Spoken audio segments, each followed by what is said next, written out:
Okay, so now you have a YouTube channel registered with one Google account.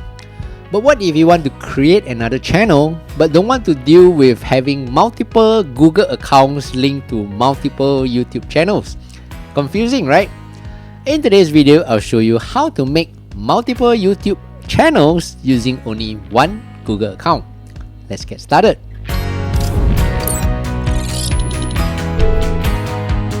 Hey, what's up everyone? I'm Steph, and in this channel, I teach you quick daily tech tips that make your life a little easier. Open a web browser and go to youtube.com.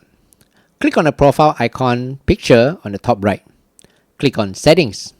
Under your YouTube channel, click on Add or Manage your channel. Here you can see under All Channels, I only have one channel linked to my Google account. Click on Create a Channel. Enter your name and channel handle, and you can also add a picture here. And once you're done, click on Create Channel. Once you're done, you can click on your profile icon, click on Switch Account, and switch between your different YouTube channels. There you go.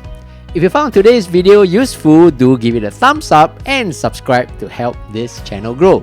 Thank you so much. Until the next video, I'm Steph. Take care and